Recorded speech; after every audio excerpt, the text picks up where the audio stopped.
शुक्लांबरधरं विष्णुं शशिवर्णं चतुर्भुजं प्रसन्नवदनं ध्यायेत् सर्वविघ्नोपशान्तयेत्। गुरुर्ब्रह्मा गुरुर्विष्णुः गुरुर्देवो महेश्वरः गुरुस्साक्षात् परब्रह्म तस्मै श्रीगुरवे नमः। व्यासाय विष्णुरूपाय व्यासरूपाय विष्णवे नमो वै ब्रह्मनिधये वासिष्ठाय नमो नमः। कूजन्तं राम रामीति मधुरं मधुराक्षरम् आरुह्य कविताशाखां वन्दे वाल्मीकिकोकिलम्। श्रुतिस्मृतिपुराणानाम् आलयं करुणालयं नमामि भगवत्पादशङ्करं लोकशङ्करं। सदाशिवसमारम्भां शङ्कराचार्यमध्यमाम् अस्मदाचार्यपर्यन्तां वन्दे गुरुपरम्पराम्। वागर्धाविव सम्पृक्तौ वागर्धप्रतिपत्तये जगतः पितरौ वन्दे पार्वतीपरमेश्वरौ। सूक्तिं समग्रयितुः स्वयमेव लक्ष्मीः श्रीरङ्गराजमहिषी मधुरैः कटाक्षैः वैदग्ध्यवर्णकुटकुम्भनगौरवैर्यां कण्डूलकर्णकुहराः कवयोधयन्ति। हैमोत्थपुण्ड्रमजहन्मकुटं सुनासं मन्दस्मितं मकरकुण्डलचारुगण्डं बिम्बाधरं बहुलदीर्घकृपाकटाक्षं श्रीवेङ्कटेशमुखमात्मनि सन्निधत्ताम्। मनोजवं मरुततुल्यवेगं जितेन्द्रियं बुद्धिमतां वरिष्ठं वातात्मजं वनरयूथमुख्यं श्रीरामदूतं शिरसा नमामि। जयत्यतिबलो रामो लक्ष्मणश्च महाबलः राजारीति सुग्रीवो राघवेणाभिपालितः दासोऽहं कौसलेन्द्रस्य रामस्याक्लिष्टकर्मणः हनुमान् शत्रुसैन्यानां निहन्ता मारुतात्मजः न रावणसहस्रं मे युद्धे प्रतिफलं भवेत् शिलाभिस्तु प्रहरतः पादपैश्च सहस्रशः अर्दयित्वा पुरीं लङ्काम् अभिवज्य च मैथिलीं समृद्धार्थो गमिष्यामि विशतां सर्वरक्षसां धर्मात्मा सत्यसन्धश्च रामो दशरथिर्यदि पौरुषे च प्रतिद्वन्द्वस्य रैनं जहिराविणिम् आपदामपहर्तारं दातारं सर्वसम्पदां लोकाभिरामं श्रीरामं भूयो भूयो नमाम्यहम्। शरज्योत्सना शुद्धां शशीतजटाजूटमकुटां वरत्रासत्राणस्फटिकघटिका पुस्तककरां सकृन्नत्वा नत्वा कथमिव सतां सन्निधत्ते मधुक्षीरद्राक्षा मधुरिमधुरीणाः फणितयः। हरि ओम्। బాలకాండము 70వ సర్గము. జనక మహారాజు తన సోదరుడగు కుశధ్వజుని పిలిపించుట, వశిష్ఠుడు ఇక్ష్వాకు వంశ చరిత్రమును వివరించుట. తతః ప్రభాతే జనకః కృతకర్మ మహర్షిభిః ఉవాచ వాక్యం వాక్యజ్ఞః శతానందం పురోహితం. మరునాడు ప్రాతకాలమున జనక మహారాజు మహర్షుల పర్యవేక్షణమున యజ్ఞకర్మలను ముగించెను. పిమ్మట వాక్చతురుడైన రాజు పురోహితుడైన శతానందునితో ఇట్లు నుడివెను. భ్రాతా మమ మహాతేజ వీయానతి ధార్మికః కుశధ్వజ ఇతి ఖ్యాత పురీం అధ్యవసత్ శుభాం వార్యాఫలక పర్యంతాం పిబన్నిక్షుమతీం నదీం సాంకాస్యాం పుణ్యసంకాశాం విమానమివ పుష్పకం.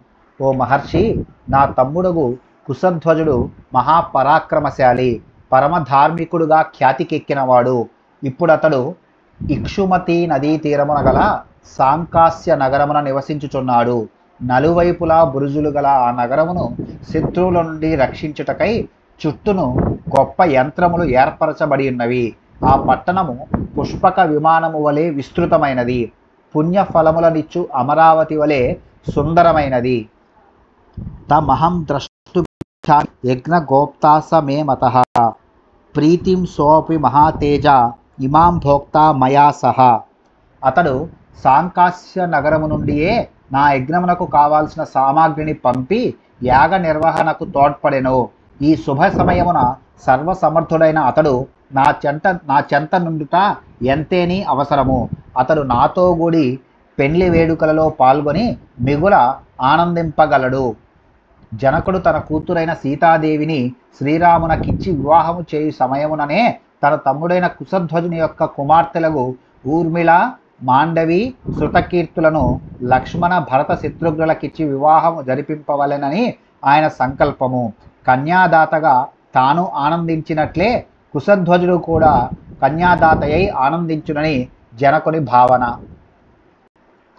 ఏవముక్తేతు వచనే శతానందస్య సన్నిధౌ ఆగతాః కేచిదవ్యగ్ర జనకస్తాన్ సమాదిశత్.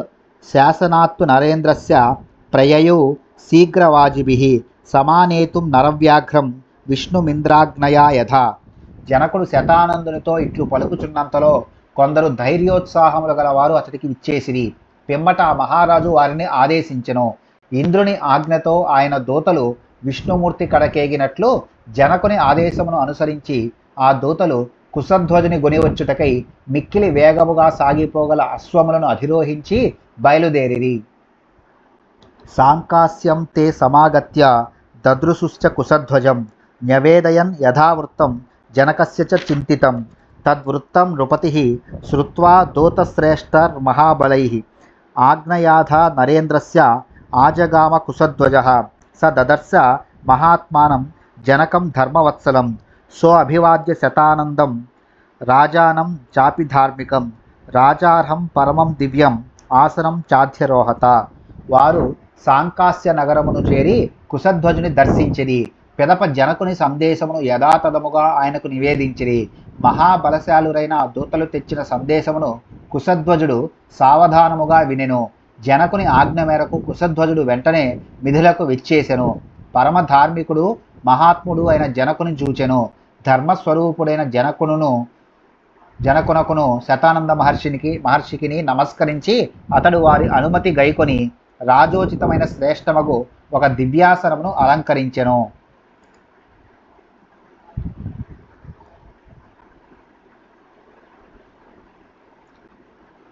ఉపవిష్టా ఉభౌ తౌతు భ్రాతరావతి తేజసౌ ప్రేషయామా సతుర్వీరౌ మంత్రిశ్రేష్టం సుదామనం. మిక్కిలి బలశాలులను వీరులను ఆసనములను అలంకరించున్న వారును అయిన ఆ సోదరులు జనక కుశధ్వజులు ఇరువురును మహామంత్రి అయిన సుదామనుని ఇట్లు ఆదేశించి దశరథుని కడకు పంపిరి. గచ్చ మంత్రిపతే ఐక్ష్వాకుం అమిత ప్రభం ఆత్మజై సహ దుర్దర్శం ఆనయస్వ సమంత్రిణం. ఓ మహామంత్రి, మిక్కిలి తేజస్శాలి అయిన ఇక్ష్వాకు వంశజుడగు దశరథుని కడకు శీఘ్రముగా వెళ్ళుము.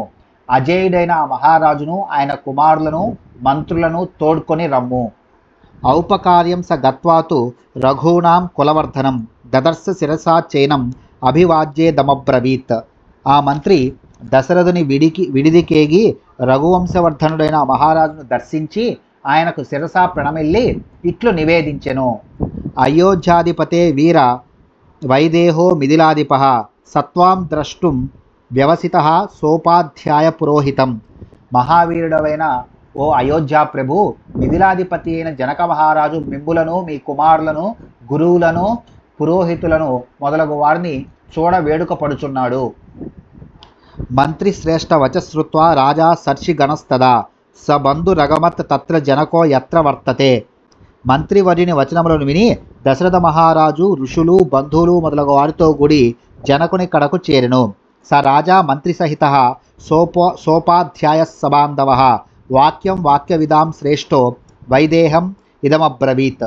వాక్చతురుడైన దశరథుడు మంత్రులతో గురువులతో బంధువులతో కూడి వచ్చి విదేహ ప్రభువుతో ఇట్లు నుడివెను. విదితం తే మహారాజా ఇక్ష్వాకు కులదైవతం వక్తా సర్వేషు కృత్యేషు వశిష్ఠో భగవాన్ ఋషి. ఓ జనక మహారాజా, ఇక్ష్వాకు వంశము వారికి గురువు పూజ్యుడు అయిన వశిష్ఠ మహర్షి మా సమస్త కార్యములను నిర్దేశించువాడు అని మీరు ఎరుగుదురు. విశ్వామిత్రాభ్యనుజ్ఞాతః సహ సర్వైర్మహర్షిభిః ఏష వక్ష్యతి ధర్మాత్మా వశిష్ఠో మే యథాక్రమం.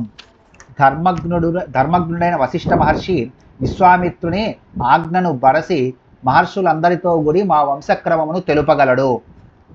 ఏవముక్త్వా నరశ్రేష్ఠే రాజ్ఞాం మధ్యే మహాత్మనాం తూష్ణీం భూతే దశరథే వశిష్ఠో భగవాన్ ఋషి ఉవాచ వాక్యం వాక్యజ్ఞో వైదేహం సుపురోధసం.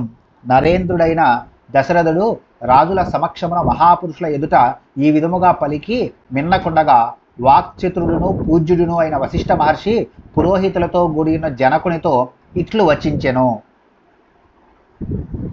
అవ్యక్త ప్రభో బ్రహ్మ శాశ్వతో నిత్య అవ్యయః తస్మాన్ మరీచిః సంజజ్ఞే మరీచేః కాశ్యపసుతః వివస్వాన్ కాశ్యపాజ్జజ్ఞే మనుర్వైవస్వతః స్మృతః మనుః ప్రజాపతిః పూర్వం ఇక్ష్వాకుస్తు మనోసుతః తమిక్ష్వాకుం అయోధ్యాయాం రాజానాం విద్ధిపూర్వకం.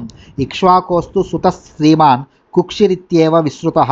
కుక్షేరథాత్మజ శ్రీమాన్ వికుక్షిరుధపద్యత. వికుక్షేస్తు మహాతేజ బాణః పుత్ర ప్రతాపవాన్. బాణస్య తు మహాతేజ అనరణ్యః ప్రతాపవాన్. అనరణ్యాత్ పృథుర్జగ్నే త్రిశంకుస్తు పృథోస్సుతః. త్రిశంకోరభవత్ పుత్రో దుందుమారో మహాయశః. దుందుమారాన్ మహాతేజ యువనాస్వో వ్యజాయత. అవ్యక్తమైన పరబ్రహ్మము నుండి బ్రహ్మదేవుడు జన్మించెను. అతడు శాశ్వతుడు, నిత్యుడు, నాశరహితుడు. ఆ బ్రహ్మదేవుడి నుండి మరీచి పుట్టెను. మరీచుని సుతుడు కాశ్యపుడు. కాశ్యపుని వలన సూర్యుడు వివస్వంతుడు జన్మించెను. సూర్యుని కుమారుడు వైవస్వత మనువు. ఆ మనువే మొదటి ప్రజాపతి. అతడు మహారాజు. మనువు పుత్రుడు ఇక్ష్వాకువు. మొదటి అయోధ్యాధిపతి ఇక్ష్వాకు ప్రభువే. కుక్షి అనువాడు ఇక్ష్వాకు పుత్రుడు. అతడు సర్వ శుభ లక్షణ శోభితుడుగా వాసిగాంచెను. సర్వ సద్గుణ సంపన్నుడైన వికుక్షి అనువాడు కుక్షిసుతుడు. వికుక్షిసూనుడు బాణుడు. అతడు మిక్కిలి తేజస్వి, ప్రతాపశాలి. మిక్కిలి తేజస్వియు పరాక్రమశాలియు అయిన అనరణ్యుడు బాణుని తనూజుడు. అనరణ్యుని ఆత్మజుడు పృథువు. పృథువు యొక్క సుతుడు త్రిశంకువు. త్రిశంకువు యొక్క పుత్రుడు దుందుమారుడు. దుందుమారుని కుమారుడు యువనాశ్వుడు. యువనాశ్వత సుతస్వాసీత్ మాంధాతా పృథివీపతి. మాంధాతుస్తు సుత శ్రీమాన్ సుసంధిరుదపద్యత. సుసంధేరపి పుత్రౌ ద్వౌ ధ్రువసంధి ప్రసేనజిత్. యశస్వి ధ్రువసంధిస్తు భరతో నామ నామతః. భరతాత్తు మహాతేజ అసితో నామ జాతవాన్. మాంధాతాను చక్రవర్తి యువనాశ్వుని కుమారుడు. సద్గుణ సంపన్నుడైన సుసంధి మాంధాత సుతుడు. ధ్రువసంధి ప్రసేనజిత్తు అను ఇరువురును సుసంధి పుత్రుడు. ధ్రువసంధి సుతుడు భరతుడు. అతడు మహా యశస్వి, మిక్కిలి పరాక్రమశాలి అయిన అసితుడు భరతుని తనూజుడు. యస్త్యైతే ప్రతిరాజాన ఉదపద్యంత శత్రవః. హైహయాస్తాళజంఘాశ్చ శూరాశ్చ శిశిబిందవః. తాంస్తు స ప్రతియుధ్యన్ వైయుద్ధే రాజా ప్రవాసితః. హిమవంతం ఉపాగమ్య భృగుప్రస్రవణే వసత్. అసితోల్పబలో రాజా మంత్రిభిः సహితస్తదా. ద్వేచాస్య భార్యే గర్భిణ్యౌ బభూవతురితి శృతం. ఏకా గర్భ వినాశాయ సపత్న్యై సగరం దదౌ. సూరులైన హైహయ, తాళజంగ, శశిబిందు వంశములకు చెందిన రాజులు ఈ అసితునకు శత్రువులైరి. అసితుడు యుద్ధమున వారిని ఎదుర్కొనలేక పరాజితుడై తన రాజ్యమును విడిచిపెట్టిపోయెను. రణరంగమున బలములన్నీ దెబ్బతినగా అసితుడు తన ఇరువురు భార్యలతోనూ మంత్రులతోనూ హిమవత్ పర్వతమునకు చేరి భృగుప్రస్రవణమున నివసించుచు అచటనే అతడు కాలధర్మము చెందెను. అసితుడు మరణించున్నప్పటికే అతని ఇద్దరు భార్యలు గర్భవతులై ఉండిరి.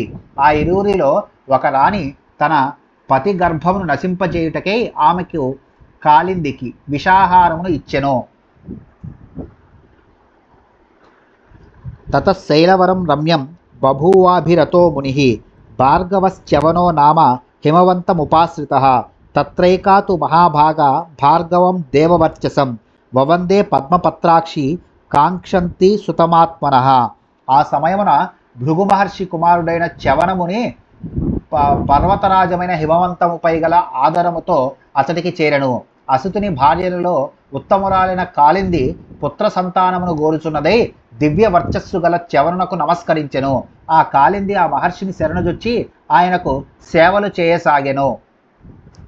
తం ఋషిం సాభ్యుపాగమ్య కాలింది చాభ్యవాదయత్.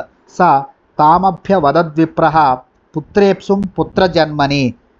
తవ కుక్షౌ మహాభాగే సుపుత్ర సుమహాబలః.